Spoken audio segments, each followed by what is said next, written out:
മറ്റുള്ളവരെ ആശ്രയിക്കേണ്ട കാര്യമില്ല. ശരിക്കും പറഞ്ഞാൽ കർഷകന് ഒരു കാര്യത്തിലും മറ്റൊരാളെ ആശ്രയിക്കാൻ പാടില്ല. അവർക്ക് അവരുടേതായ തനത് വിത്തുകൾ വേണം, തനത് കാർഷിക രീതികൾ വേണം.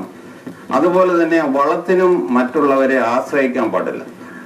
യഥാർത്ഥത്തില് കൃഷിക്ക് വേണ്ടത് സസ്യങ്ങള്, അവയുടെ ഉൽപ്പന്നങ്ങള്, അവയുടെ ഫലങ്ങള്, അവയുടെ തണ്ട്, ഇല, അവ ഉണങ്ങി വീണ് കഴിഞ്ഞാൽ അത് അവിടെ മണ്ണിൽ ലയിച്ച് ചേർന്നാൽ അത് വളമാകും.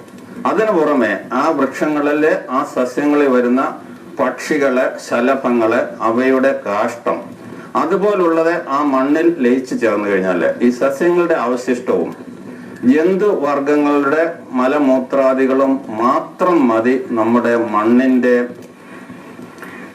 ഫലഭൂയിഷ്ഠത നിലനിർത്താൻ. അതിനു പുറമെ നമ്മുടെ മണ്ണിലെ സൂക്ഷ്മാണുക്കൾ വേണം.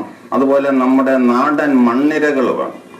നാടൻ മണ്ണിരകളെ നമ്മുടെ പ്രാചീന വേദങ്ങളിലൊക്കെ പുന്നാഗങ്ങൾ എന്നാണ് പറഞ്ഞിരുന്നത്.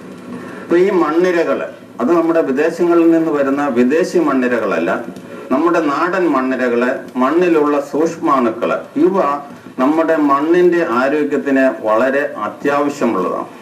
അപ്പൊ നമ്മള് ഹരിത വിപ്ലവത്തിനെ തുറന്ന് രാസവസ്തുക്കളെ നമുക്ക് പൊതുവെ അതിന് ബയോസൈഡ്സ് എന്ന് പറയും. ബയോസൈഡ്സ് ജീവനാശിനികളാണ്. അപ്പൊ രാസവളങ്ങൾ, രാസകീടനാശിനികൾ, അതുപോലെ പൂപ്പലുകളെ നിയന്ത്രിക്കാനുള്ള രാസവസ്തുക്കൾ, ഇവയൊക്കെ മണ്ണിൽ വീഴുമ്പോൾ, സസ്യങ്ങളിൽ വീഴുമ്പോൾ നമ്മുടെ മണ്ണ് മലിനമാകും, നമ്മുടെ മണ്ണിലെ സൂക്ഷ്മാണുക്കൾ നശിക്കും, നമ്മുടെ മണ്ണിരകൾ നശിക്കും. അതിനെ തുടർന്നാണ് ജീവജാലങ്ങൾക്ക്, പ്രത്യേകിച്ചും മനുഷ്യർക്ക് നിരവധി രോഗങ്ങൾ ഉണ്ടായി.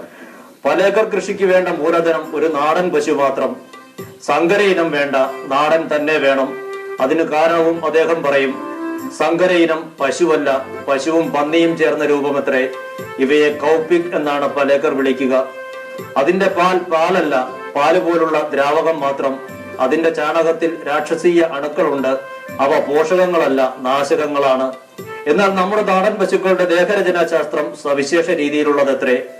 നമ്മൾ പഴയ നാടൻ പശുക്കളുടെ ചാണകം നമുക്ക് കയ്യിലെടുക്കാൻ ഒരറപ്പും ഇല്ലാതെ നമ്മുടെ കയ്യിലെടുക്കാം. ഒരു കർഷകൻ എന്നുള്ളത് നമ്മൾ ചെയ്യുന്നതാണ്.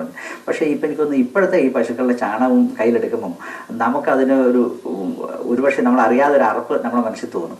അതിൻ്റെ മണത്തിലുള്ള വ്യത്യാസവും അതിൻ്റെ പ്രകൃതിയിലുള്ള വ്യത്യാസവും ഒക്കെ അപ്പം ജൈവ കൃഷിയുടെ ക്ലാസ്സുകളിലൊക്കെ പോകുമ്പോൾ അവർ പറയുന്ന വരയുള്ള ചാണകം എന്ന് പറയും. നമ്മൾ ചാണകം ഉപയോഗിക്കുമ്പം വരയുള്ള ചാണകം എന്ന് പറയും.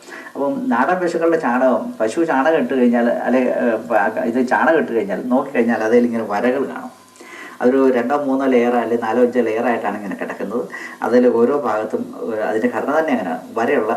നാടൻ പശുവിന്റെ അല്ലെങ്കിൽ കാളയുടെയോ എരുമയുടെയോ ചാണകവും മൂത്രവും, അതാണ് ചെലവില്ലാ കൃഷിക്കായുള്ള വളത്തിന്റെയും കീടനാശിനിയുടെയും അടിസ്ഥാന ഘടകങ്ങൾ. ചാണകവും ഗോമൂത്രവും ശർക്കരയും പയറുപൊടിയും പിന്നെ അല്പം മണ്ണും വെള്ളവും വളം തയ്യാറായി. അവർ അതിനെ ജീവാമൃതം എന്ന് വിളിക്കുന്നു, അല്ലെങ്കിൽ ഘനജീവാമൃതം എന്ന്. 10 കിലോ ചാണകവും 2 കിലോ ശർക്കരയും 2 കിലോ ഇരട്ടപ്പരിപ്പുള്ള ഏതെങ്കിലും ധാന്യങ്ങളും 10 ലിറ്റർ മൂത്രവും അതിന് 2 കിലോ ശർക്കരയും അതിന് കൂടെ ഈ